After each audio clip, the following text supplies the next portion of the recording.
వృశ్చికం వారి కనుక చూసుకున్నట్లయితే మీకు చతుర్థ భావంలో రాహువు, పంచమంలో మీ లగ్నాధిపతి వెళ్ళి, మీ రాస్యాధిపతి అనుకోండి, లగ్నాధిపతి అనుకోండి, కుజుడు వెళ్ళి శని రవితో కలిసి ఉంటున్నాడు 2వ తేదీ నుంచి. ఆ రవి పంచమంలో ఉండే రవి 14 నుంచి 6వ స్థానంలోకి రావడం, 6వ స్థానంలో ప్రస్తుతం శుక్రుడు ఉండడము, ఆ శుక్రుడు సప్తమంలోకి 19వ తేదీ నుంచి మారడం, అష్టమ గురువు దశమ స్థానంలో కేతు ఉన్నాడు. ఈ గ్రహాల యొక్క స్థితిగతులను బట్టి మీకు ఎలా ఉండబోతుంది, ఏ విషయాల్లో మీకు కలిసి రానుంది, ఎటువంటి విషయాల బట్టి మీకు జాగ్రత్తగా ఉండాలి అనేటువంటి అంశాలు చెప్తుంది నేనైనప్పటికీ చెప్పిస్తుంది సాక్షాత్ లలితా అమ్మవారిగా భావిస్తూ ఆ లలితాంబిక అమ్మవారి యొక్క అనుగ్రహం మీకు పరిపూర్ణంగా కలగాలని మనస్ఫూర్తిగా కోరుకుంటూ, ప్రధానంగా ఇక్కడ గమనించినట్లయితే మీ యొక్క రాశి వారికి పంచమంలోకి వెళ్ళి ఉన్నాడు కాబట్టి నాదుడు మన లగ్నాధిపతి, అది కూడా స్నేహితుల యొక్క స్థానం కాబట్టి కొత్త స్నేహాలు చేసే విషయంలోని పాయింట్ నెంబర్ 1. రెండవది పిల్లలతోని షేర్ మార్కెట్ విషయాల్లోని ఒక ఆలోచన విషయంలో ఒక్కోసారి తీవ్రమైన ఆలోచనలు పెరుగుతూ ఉంటాయి.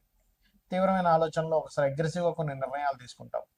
అగ్రెసివ్గా ఉన్నప్పుడు అసలు నిర్ణయం తీసుకోకూడదు. పంచమంలో ఈ గ్రహాల యొక్క కలయిక ఉన్నప్పుడు ఇవి జాగ్రత్తగా ఉండండి. ఫైనాన్షియల్గా అయితే గ్రోత్ పెరుగుతుంది. విదేశాల్లో సెటిల్ అవ్వాలనుకునేటువంటి వారు, ప్రయత్నం చేసేటువంటి వారు కొంతవరకు ప్రయత్న లాభం అయితే కలుగుతుంది.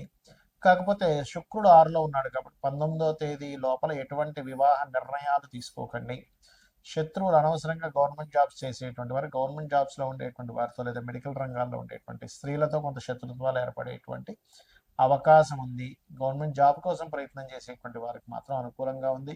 కాకపోతే దశమంలో కేతు ఉన్నాడు కాబట్టి కాస్త గణపతి ఆలయాలకు వెళ్తూ ఉండండి. తద్వారా మీకు ఉద్యోగ సంబంధించినటువంటి విషయాల్లో ఇబ్బంది అనేటువంటిది కలగదు. అదేవిధంగా మీరు కాస్త ఉలవలు దానంగా ఇవ్వండి. అండ్ నవగ్రహాల్లో కుజ, శని, రవి, రాహు, కేతు 5 గ్రహాల దగ్గర దీపారాధన చేయండి.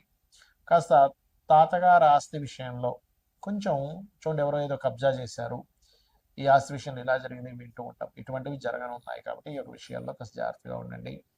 మీరు నిత్యము కూడా చండీ పారాయణం చేయడము, హనుమాన్ చాలీస ఎక్కువగా చేస్తూ ఉండండి, అన్ని విధాలు బాగుంటుంది. మరి ఈ మనం చూస్తూ ఉన్నాం గతంలో ఒక 5-6 నెలల క్రితమే ఈ వార్ రిలేటెడ్, పోయిన సంవత్సరం చెప్పుకున్నాం ఈ వార్ రిలేటెడ్ సంబంధించినవి పెరుగుతూ ఉంటాయని. చాలామంది అడుగుతుంది ఏంటంటే ఈ వార్ రిలేటెడ్ సంబంధించిన వాటి మూలంగా ఫ్యూచర్లో ఇంకా ఎలా అవ్వనుంది అని చాలామంది నాకు ఫోన్ చేసి అడుగుతూ ఉన్నారు. ఎందుకంటే గతంలో మనం ప్రిడిక్ట్ చేశాం కాబట్టి దాని గురించి చాలామంది అడగడం జరుగుతుంది. ఏమంటే ఈ వారు 10-15 రోజులు ఆగిపోతుందా, లేకపోతే నెలల తరబడి వెళ్తుందా అనేటువంటిది. కాకపోతే ఇక్కడ విషయం ఏంటంటే ఇది ఇంత తొందరగా ఆగదు. కారణం ఏమిటి, దీనికి శాస్త్రంలో ఏమైనా పర్టికులర్గా కొన్ని ఉన్నాయా అంటే ఖచ్చితంగా సూత్రాలు ఉన్నాయి శాస్త్రంలో. మనం గతంలో కూడా చెప్పుకున్నాం, గురువు 3 రాసులు మారాడు పోయిన సంవత్సరం కూడా, ఈ సంవత్సరం కూడా మారుతున్నాడు అని. ఏ రాసులు మారాడు పోయిన సంవత్సరం అంటే వృషభంలోని, మిథునంలోని, కర్కాటకంలోకి మారాడు. అందుకే యుద్ధ సంబంధించింది ప్రారంభమైంది, ఇంకా మనకి ఉగాది కొత్త సంవత్సరం రాకముందే. అదేవిధంగా అప్పుడు మనం చెప్పుకున్నాం గోల్డ్ రేటు, ముఖ్యంగా సిల్వర్ రేటు విపరీతంగా పెరుగుతుందని. అదే రకంగా మనకి వీడియోలు కూడా ఉన్నాయి. అండ్ పీఠాధిపతులు గొడవలు పెట్టుకోవడం ఇవన్నీ కారణం అది. అయితే ఈ సంవత్సరం కూడా కర్కాటకంలో మనకి మిథునంలో ఉండేటువంటి గురువు కర్కాటకంలోకి, సింహంలోకి మారుతున్నాడు. గతంలో ఏం జరిగింది, వృషభంలో ఉండే గురువు మిథునంలోకి వచ్చి కర్కాటకంలోకి వచ్చి మళ్ళీ వెనక్కి వచ్చాడు.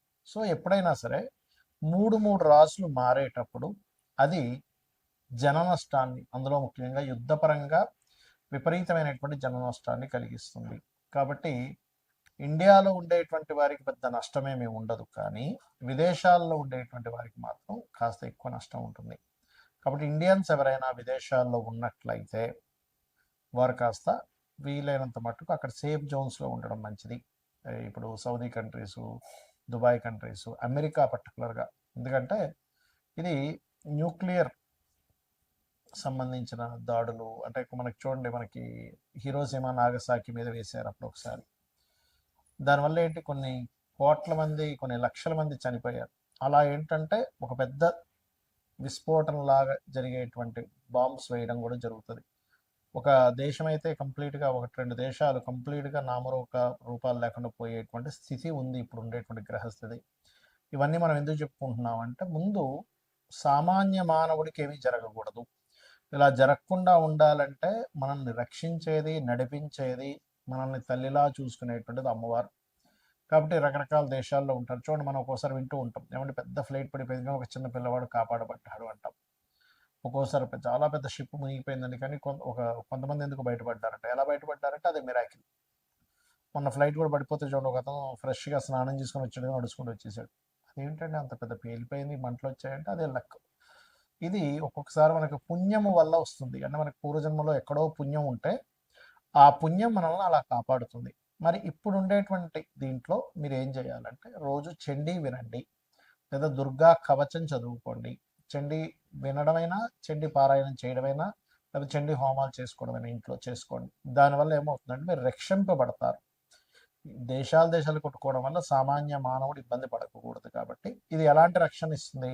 ఇప్పుడు మనకు చూడండి, కేవలం అదేదో బాంబు వచ్చి మన మీద పడేటువంటిది మాత్రమే కాకుండా, ఇప్పుడు ఉండేటువంటి సిచ్యువేషన్స్లో మనం గతంలో 1 month బ్యాక్ ఆల్రెడీ చెప్పుకున్నాం, కొంచెం ఫుడ్ రిలేటెడ్ సంబంధించిన విషయం మీద ఎఫెక్ట్ వస్తుంది ఇది ముందు అని.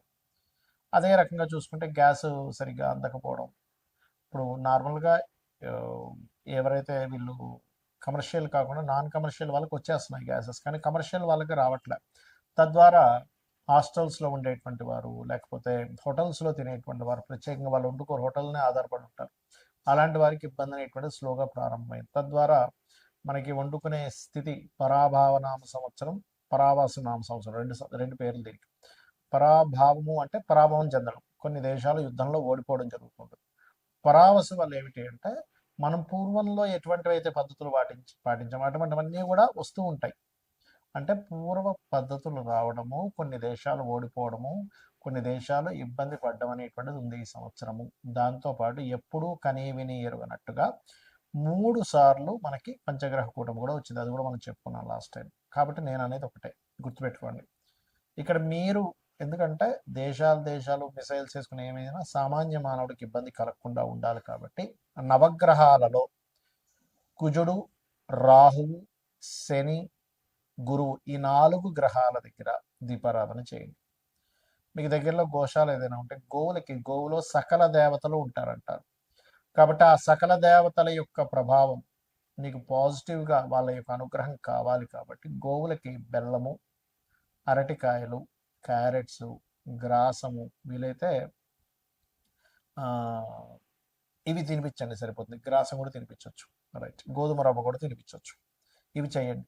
ఇక్కడ మరొక విషయం ఏంటంటే, మనం రాశి ఫలాలు చెప్పుకుంటున్నాం కదా, దీనికంటే ప్రధానంగా మీ పర్సనల్ చార్ట్ చూసుకోవాలి. అంటే మీ పర్సనల్ చార్ట్లో లగ్నం ఎలా ఉంది, లగ్నం వల్ల మీరు ఎంత ఎదగలేకపోతున్నారు, ఎందుకు ఇబ్బంది పడుతున్నారో తెలుస్తుంది. ధనస్థానాన్ని చూసుకుంటే మీ పర్సనల్ చార్ట్లో మీకు ధనము ఏ దేవతను ఆరాధించడం ద్వారా ధనం వస్తుంది, ఏ మార్గంలో వెళ్ళడం ద్వారా మీరు ఫైనాన్షియల్గా బాగా గ్రో అవుతారు, ఎప్పుడు ఎవరికి ధనం ఇవ్వచ్చు, ధనం విషయంలో ఎప్పుడు డేరింగ్ చేయొచ్చు, ఎప్పుడు జాగ్రత్తగా ఉంచుకోవాలి, ఎప్పుడు కొరత వస్తుంది అనే విషయం క్లారిటీ వస్తుంది. అదేవిధంగా అన్నదమ్ముల విషయం కావచ్చు, చదువు విషయం కావచ్చు, సంతానం విషయం కావచ్చు, వివాహం ఎప్పుడు చేసుకోవాలి, ఎప్పుడు చేసుకోకూడదు అనేటువంటిది, కెరియర్ పరంగా ఎటువంటి కెరియర్లో మీరు సెట్ అవుతారు, వ్యాపారాలు మీకు కలిసి వస్తాయా లేదా, విదేశాలకు వెళ్ళాలా, ఇక్కడే ఉండాలి, ఇలాంటి అనేకమైనటువంటి అంశాలు మీ పర్సనల్ చార్ట్లో ఉంటాయి. సరే, మీ పర్సనల్ చార్ట్ తెలియదు, అలాంటప్పుడు నిత్యము లలితా సహస్రనామాల యొక్క శ్రవణము, పఠనము చేయండి. ఖచ్చితంగా మీకు బాగుంటుంది. శ్రీమాత్రే నమః.